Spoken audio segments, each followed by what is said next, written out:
Hello, welcome back to our YouTube channel nursing simplified Kannada. ಇವತ್ತಿನ ಕ್ಲಾಸಲ್ಲಿ ನಾವು characteristics and functions of blood ಬಗ್ಗೆ study ಮಾಡೋಣ. ನಾವು ಆಲ್ರೆಡಿ ಹಿಂದಿನ ಕ್ಲಾಸಲ್ಲಿ ಬ್ಲಡ್ ಮತ್ತು ಅದರ ಕಾಂಪೋನೆಂಟ್ಸ್ ಬಗ್ಗೆ ಇನ್ ಡೀಟೇಲಾಗಿ ಸ್ಟಡಿ ಮಾಡಿದ್ದೀವಿ. ಬನ್ನಿ ಇವತ್ತಿನ ಕ್ಲಾಸಲ್ಲಿ ನಾವು ಕ್ಯಾರೆಕ್ಟರಿಸ್ಟಿಕ್ಸ್ ಏನಿದೆ ಮತ್ತು ಅದು ಏನೇನು ಫಂಕ್ಷನ್ ಮಾಡುತ್ತಂತ ಇನ್ ಡೀಟೇಲಾಗಿ ಇವತ್ತಿನ ಕ್ಲಾಸಲ್ಲಿ ತಿಳ್ಕೊಳ್ಳೋಣ.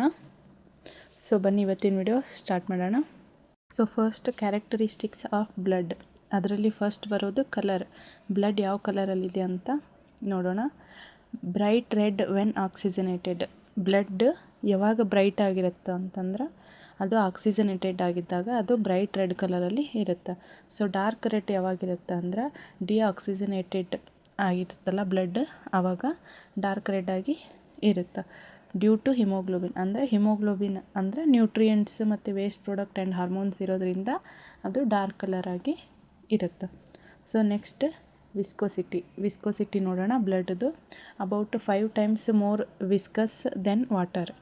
ವಿಸ್ಕಸ್ ಅಂತಂದರೆ ನಾವು ಗಟ್ಟಿಯಾಗಿರೋದಂತ ಏನು ಹೇಳ್ತೀವಿ, ನಮ್ಮ ರಕ್ತ ಗಟ್ಟಿಯಾಗಿದೆ ಅಂಥೇಳಿ ಅದಕ್ಕೆ ವಿಸ್ಕಸಿಟಿ ಅಂತ ಹೇಳ್ತೀವಿ. ನೀರಿನಕ್ಕಿಂತ ಇದು 5 times ವಿಸ್ಕಸ್ ಆಗಿರುತ್ತೆ. Due to plasma protein and blood cells. ಯಾಕಂತಂದ್ರೆ ಬ್ಲಡ್ ಸೆಲ್ಸ್ ಮತ್ತು ಪ್ಲಾಸ್ಮಾ ಪ್ರೋಟೀನ್ಸ್ ಇರೋದ್ರಿಂದ ಇದು ತುಂಬ ವಿಸ್ಕಸ್ ಆಗಿರುತ್ತೆ. So next third one volume.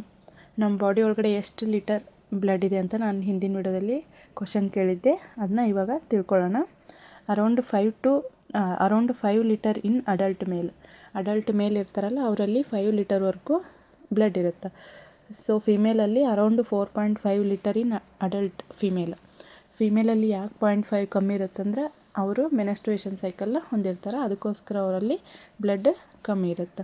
So next new ಬಾರ್ನಲ್ಲಿ ಎಷ್ಟು ಬ್ಲಡ್ ಇರುತ್ತೆ ಅಂತಂದರೆ 450 ml. ಅಂದರೆ 450 ml ಅಷ್ಟು ನಾವು ನ್ಯೂ ಬಾರ್ನಲ್ಲಿ ನೋಡ್ಬೋದು ಬ್ಲಡ್ನ. So next fourth one pH. ಬ್ಲಡ್ದು pH ಲೆವೆಲ್ ಎಷ್ಟಿರುತ್ತೆ ಅಂತಂದ್ರೆ 7.35 to 7.45. ಸ್ಲೈಟ್ಲಿ ಅಲ್ಕಲೈನ್ ಆಗಿರುತ್ತೆ. ಇದು ಬ್ಲಡ್ ಏನಿರುತ್ತಲ್ಲ ಇದು ಸ್ಲೈಟ್ಲಿ ಅಲ್ಕಲೈನ್ ಆಗಿರುತ್ತೆ. So next fifth one specific gravity total blood ಅಥವಾ ಹೋಲ್ ಬ್ಲಡ್ದು ಸ್ಪೆಸಿಫಿಕ್ ಗ್ರಾವಿಟಿ ಎಷ್ಟಿರುತ್ತಂದ್ರೆ 1.052 to 1.061. ಅಂದರೆ ಇದು ಹೋಲ್ ಬ್ಲಡ್ದು ಸ್ಪೆಸಿಫಿಕ್ ಗ್ರಾವಿಟಿ ಆಗಿರುತ್ತೆ. ಸೊ ನೆಕ್ಸ್ಟ್ ಇವಾಗ ಬ್ಲಡ್ ಸೆಲ್ಸ್ ಅಂದರೆ RBC WBC ಪ್ಲೇಟ್ಲೆಟ್ಸ್ ಏನಿದೆಯಲ್ಲ ಅದರದ್ದು ಸ್ಪೆಸಿಫಿಕ್ ಗ್ರಾವಿಟಿ ಎಷ್ಟಿರುತ್ತಂದ್ರೆ 1.09 to 1.101 ಅಷ್ಟು ಸ್ಪೆಸಿಫಿಕ್ ಗ್ರಾವಿಟಿ ಇರುತ್ತೆ. ಪ್ಲಾಸ್ಮಾದ್ದು 1.022 ಇಂದ 1.026ವರೆಗೂ ಪ್ಲಾಸ್ಮಾದ್ದು ಸ್ಪೆಸಿಫಿಕ್ ಗ್ರಾವಿಟಿ ಇರುತ್ತೆ. ಸೊ ಬ್ಲಡ್ದು ಟೆಂಪ್ರೇಚರ್ ಎಷ್ಟಿರುತ್ತೆ ಅಂತಂದ್ರೆ 37 ಡಿಗ್ರಿ ಸೆಲ್ಸಿಯಸ್ ಟು 38 ಡಿಗ್ರಿ ಸೆಲ್ಸಿಯಸ್ವರೆಗೂ ಇರುತ್ತೆ. ಫ್ಯಾರನ್ಹೀಟ್ ಒಳಗಡೆ ಹೇಳ್ಬೇಕಂತಂದ್ರೆ 98 ಡಿಗ್ರಿ ಫ್ಯಾರನ್ಹೀಟ್ ಟು 100.4 ಡಿಗ್ರಿ ಫ್ಯಾರನ್ಹೀಟ್ವರೆಗೂ ಇರುತ್ತೆ. ಸೊ ನೋಡಿದ್ರಲ್ಲ ಬ್ಲಡ್ದು ಕ್ಯಾರೆಕ್ಟರಿಸ್ಟಿಕ್ಸಲ್ಲಿ ಏನೇನು ಬರುತ್ತೆ ಅಂದ್ರೆ colour, viscosity, volume, pH level and specific gravity and temperature. ಇವು ಬ್ಲಡ್ ಯಾವ ರೀತಿ ಇದೆ ಅದರದ್ದು ಸ್ಟ್ರಕ್ಚರ್ ಹೇಳೋ ರೀತಿ ಕ್ಯಾರೆಕ್ಟರಿಸ್ಟಿಕ್ಸ್ ಆಗಿರ್ತವೆ ಇವು. ಸೊ ನೆಕ್ಸ್ಟ್ ನಾವು ಫಂಕ್ಷನ್ಸ್ ಆಫ್ ಬ್ಲಡ್. ಇದು ಇಂಪಾರ್ಟೆಂಟ್ ಕ್ವಶನ್ ಆಗಿರುತ್ತೆ ಎಕ್ಸಾಮ್ ಒಳಗಡೆ, ಯಾರೂ ಮಿಸ್ ಮಾಡದೆ ವಿಡಿಯೋನ ನೋಡಿ. ಫಸ್ಟ್ ಇವಾಗ ಫಂಕ್ಷನ್ಸ್ ಆಫ್ ಬ್ಲಡ್ಡಲ್ಲಿ ಫಸ್ಟ್ ಒನ್ ನ್ಯೂಟ್ರಿಟಿವ್ ಫಂಕ್ಷನ್. ಇದು ಏನು ಮಾಡುತ್ತೆ ಅಂತಂದ್ರೆ ನ್ಯೂಟ್ರಿಟಿವ್ ಫಂಕ್ಷನ್ನ ಮಾಡುತ್ತೆ. ಅದರಲ್ಲಿ ಟ್ರಾನ್ಸ್ಪೋರ್ಟ್ ನ್ಯೂಟ್ರಿಯೆಂಟ್ಸ್. ಇವಾಗ ಬ್ಲಡ್ ಅಂತಂದರೆ ಒಂದು ಕನೆಕ್ಟಿವ್ ಟಿಶ್ಯೂ ಆಗಿರೋದ್ರಿಂದ ಇದು ನ್ಯೂಟ್ರಿಯೆಂಟ್ಸ್ನ ಟ್ರಾನ್ಸ್ಪೋರ್ಟ್ ಮಾಡುತ್ತೆ.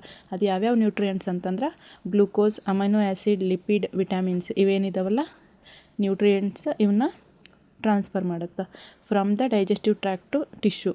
ಇವಾಗ ನಾವು ಕನ್ಸ್ಯೂಮ್ ಮಾಡಿರೋವಂಥ glucose, vitamins, lipid and proteins ಏನಿದೆಯಲ್ಲ ಇವೆಲ್ಲನೂ ಡೈಜೆಸ್ಟಿವ್ ಟ್ರ್ಯಾಕಿಗೆ ಹೋಗಿರ್ತವೆ. ಅಲ್ಲಿಂದ ಅದನ್ನು ಸ್ಮಾಲ್ ಇಂಟೆಸ್ಟೈನಲ್ಲಿ ಅಬ್ಸಾರ್ಬ್ ಮಾಡಿಕೊಂಡು ಟಿಶ್ಯೂವರೆಗೂ ಇದು ಟ್ರಾನ್ಸ್ಪೋರ್ಟ್ ಮಾಡುತ್ತೆ. ಇದು ನ್ಯೂಟ್ರಿಟಿವ್ ಫಂಕ್ಷನ್ ಆಗಿರುತ್ತೆ. So next one respiratory function. Blood respiratory ಒಳಗಡೆ ಯಾವ ರೀತಿ ಫಂಕ್ಷನ್ ಮಾಡುತ್ತೆ ಅಂದರೆ so it carries oxygen from lungs to tissue and removes carbon dioxide for ಎಕ್ಸಲೇಷನ್.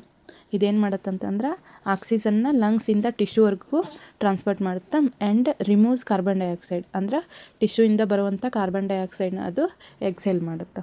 ಇದು ರೆಸ್ಪಿರೇಟರಿ ಫಂಕ್ಷನ್ ಕೂಡ ಮಾಡುತ್ತೆ ಈ ರೀತಿಯಾಗಿ. So next excretory function. Excretory ಅಂತಂದ್ರೆ ರಿಮೂವ್ ಮಾಡೋದು, ವೇಸ್ಟ್ ಮೆಟೀರಿಯಲ್ಸ್ನ ರಿಮೂವ್ ಮಾಡೋದು. ಯಾವ ರೀತಿ ರಿಮೂವ್ ಮಾಡೋದಂತ ನೋಡೋಣ. ರಿಮೂವ್ಸ್ ಮೆಟಬಾಲಿಕ್ ವೇಸ್ಟಸ್ ಅಂದ್ರೆ ಮೆಟಬಾಲಿಕ್ ವೇಸ್ಟ್ಸ್ ಯಾವ್ಯಾವ ಅಂತಂದ್ರೆ ಯೂರಿಯಾ, ಕ್ರಿಯಾಟಿನ್ ಏನಿರ್ತಾವಲ್ಲ via kidney and liver and skin. ಇವೇನು ಯೂರಿಯಾ, ಕ್ರಿಯಾಟಿನ್ ಇದೆಯಲ್ಲ ಇವನ್ನ ಅದರಿಂದ ಅಂದರೆ ಕಿಡ್ನಿ ಮತ್ತು ಲಿವರ್ ಆ್ಯಂಡ್ ಸ್ಕಿನ್ನಿಂದ ಇದ್ದು ಮೆಟಬಾಲಿಕ್ ವೇಸ್ಟ್ನ ಹೊರಗೆ ಹಾಕುತ್ತೆ, ಎಕ್ಸ್ಕ್ರೀಟ್ ಮಾಡುತ್ತೆ. So next 4th one hormone transport. ಇದು ಹಾರ್ಮೋನ್ ಟ್ರಾನ್ಸ್ಪೋರ್ಟ್ ಮಾಡೋಕ್ಕೆ ಕೂಡ ವರ್ಕ್ ಮಾಡುತ್ತೆ. It carries hormones and enzymes from endocrine gland to target organs. ಇದನ್ನು ನೋಡ್ಬೋದು ನೀವು. ಕ್ಯಾರೀಸ್ ಹಾರ್ಮೋನ್ಸ್ ಮತ್ತು ಎಂಜೈಮ್ಸ್ ಏನಿರ್ತಾವಲ್ಲ ಎಂಡೋಕ್ರೈನ್ ಗ್ಲ್ಯಾಂಡ್ ಇದು ಅಂದರೆ ಎಂಡೋಕ್ರೈನ್ ಗ್ಲ್ಯಾಂಡಿಂದ ಇದ್ದು ಯಾವ್ಯಾವ ಆರ್ಗನ್ಗೆ ಹಾರ್ಮೋನ್ಸ್ ಸಪ್ಲೈ ಆಗಬೇಕಲ್ಲ ಅಲ್ಲಿವರೆಗೂ ಇದ್ದು ಹಾರ್ಮೋನ್ಸ್ನ ಟ್ರಾನ್ಸ್ಫರ್ ಮಾಡುತ್ತೆ. So next 5th one water balance regulation. Water balance regulation ಕೂಡ ಬ್ಲಡ್ ಮಾಡುತ್ತೆ. It helps maintain hydration level in the body tissue. ಇವಾಗ ಬ್ಲಡ್ ಅಂದರೆ ಇದು ಒಂದು ಲಿಕ್ವಿಡ್ ಫಾರ್ಮ್ ಆಗಿರೋದ್ರಿಂದ ಇದ್ದು ನಮ್ಮ ಬಾಡಿ ಒಳಗಡೆ ವಾಟರ್ ಬ್ಯಾಲೆನ್ಸ್ ಕೂಡ ಮಾಡುತ್ತೆ. So next 6th one acid base balance ರೆಗ್ಯುಲೈಜೇಷನ್.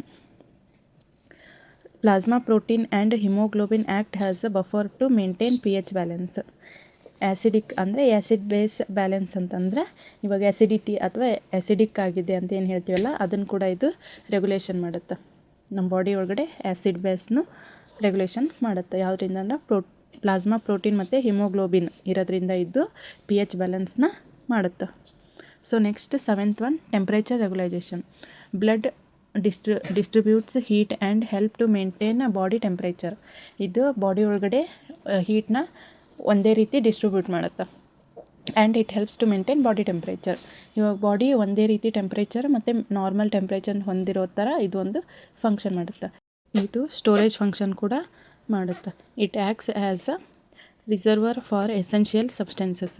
Essential substances ಯಾವ್ಯಾವ ಅಂತಂದರೆ ವಾಟರ್, ಪ್ರೋಟೀನ್, ಗ್ಲೂಕೋಸ್, ಎಲೆಕ್ಟ್ರೋಲೈಟ್ಸ್ ಇವೇನಿದಾವಲ್ಲ ಇವು ನಮ್ಮ ಬಾಡಿಗೆ ಎಸೆನ್ಷಿಯಲ್ ಸಬ್ಸ್ಟೆನ್ಸಸ್ ಆಗಿರ್ತಾವೆ, ಅಂದರೆ ನೆಸಸರಿ ಥಿಂಗ್ಸ್ ಆಗಿರ್ತಾವೆ. So next defensive function. Blood defensive function ಕೂಡ ಮಾಡುತ್ತಾ. ಯಾವ ರೀತಿ ಅಂತಂದರೆ ವೈಟ್ ಬ್ಲಡ್ ಸೆಲ್ಸ್ ಅಂದರೆ WBC ಅಂತ ಏನು ಹೇಳ್ತೀವಿ ಅವು ಫೈಟ್ ಅಗೇನೆಸ್ಟ್ ಇನ್ಫೆಕ್ಷನ್ ವಿರುದ್ಧ ಅವು ಫೈಟ್ ಮಾಡ್ತಾವೆ. And while neutrophils and monocytes ಇವು ಪರ್ಫಾರ್ಮ್ ಫ್ಯಾಗೋಸೈಟೋಸಿಸ್. ಅಂದರೆ ಫ್ಯಾಗೋಸೈಟೋಸಿಸ್ ಅಂದರೆ ಎಂಗಫ್ ಬ್ಯಾಕ್ಟೀರಿಯಾನ ಎಂಗಫ್ ಮಾಡಿ ಅವನ್ನ ಕಿಲ್ ಮಾಡೋ ಪ್ರೊಸೆಸ್ಗೆ ನಾವು ಫ್ಯಾಗೋಸೈಟೋಸಿಸ್ ಅಂತ ಹೇಳ್ತೀವಿ. ಅದನ್ನ ಯಾವ ಮಾಡ್ತಾವೆ ಅಂತಂದ್ರೆ ನ್ಯೂಟ್ರೋಫಿಲ್ಸ್ ಆ್ಯಂಡ್ ಮೋನೋಸೈಟ್ಸ್ ಇವೇನಿರ್ತಾವಲ್ಲ ಅವು. So next 10th clotting function. ಇದು ಕ್ಲಾಟಿಂಗ್ ಫಂಕ್ಷನ್ ಕೂಡ ಮಾಡುತ್ತಾ. ಯಾವುದರಿಂದ ಅಂತಂದ್ರೆ ಪ್ಲೇಟ್ಲೆಟ್ಸ್ ಆ್ಯಂಡ್ ಕ್ಲಾಟಿಂಗ್ ಫ್ಯಾಕ್ಟರ್ಸ್ ಇರೋದ್ರಿಂದ ಇದು ಕ್ಲಾಟಿಂಗ್ ಫಂಕ್ಷನ್ನು ಮಾಡುತ್ತೆ. It's prevent blood loss at injury site by farming clots. ಅಂದ್ರೆ ಇದು ಇಂಜುರಿ ಏನೋ ಒಂದು ಇಂಜುರಿ ಆದಾಗ ಆ ಇಂಜುರಿ ಆಗಿರೋ ಒಂದು ಸೈಟಲ್ಲಿ ಬ್ಲಡ್ ಲಾಸ್ ಆಗೋದನ್ನು ಕಮ್ಮಿ ಮಾಡುತ್ತೆ. ಯಾವುದರಿಂದ ಅಂದರೆ ಕ್ಲಾಟ್ಸ್ ಅಂದರೆ ಬ್ಲಡ್ ಕ್ಲಾಟ್ಸ್ ಆಗೋದ್ರಿಂದ ಅಲ್ಲಿ ಬ್ಲಡ್ ಲಾಸ್ ಆಗೋದು ಪ್ರಿವೆಂಟ್ ಮಾಡ್ಬೋದು. ಈ ಫಂಕ್ಷನ್ ಕೂಡ ಬ್ಲಡ್ ಮಾಡುತ್ತೆ. ಸೊ ನೋಡಿದ್ರಲ್ಲ ಬ್ಲಡ್ ಏನೇನು ಫಂಕ್ಷನ್ ಮಾಡುತ್ತಂತ. ನ್ಯೂಟ್ರಿಯೆಂಟ್ಸ್ನ ಟ್ರಾನ್ಸ್ಪೋರ್ಟ್ ಮಾಡುತ್ತೆ, ರೆಸ್ಪಿರೇಟರಿ ಫಂಕ್ಷನ್ ಕೂಡ ಮಾಡುತ್ತೆ, excretory, hormone transport, water balance, acid balance, temperature regulation, storage, defensive function and clotting function ಕೂಡ ಬ್ಲಡ್ ಒಂದೇ ಮಾಡುತ್ತೆ. ನೋಡಿದ್ರಲ್ಲ ಇವತ್ತಿನ ಕ್ಲಾಸ್ ನಿಮ್ಮೆಲ್ರಿಗೂ ಅರ್ಥ ಆಗಿದೆ ಅಂದ್ಕೊಂಡಿದ್ದೀನಿ. Characteristics and functions of blood. So ಇದೇ ರೀತಿ ನಿಮಗೆ ವಿಡಿಯೋಸ್ ಬೇಕಿದ್ದರೆ anatomy and physiology and care plans ಬೇರೆ ಸಬ್ಜೆಕ್ಟದು ಕೇರ್ ಪ್ಲ್ಯಾನ್ಸ್ ಬೇಕಿದ್ದರೆ ನನ್ನ ಚಾನಲ್ನ ಸಬ್ಸ್ಕ್ರೈಬ್ ಮಾಡ್ಕೊಳ್ಳಿ.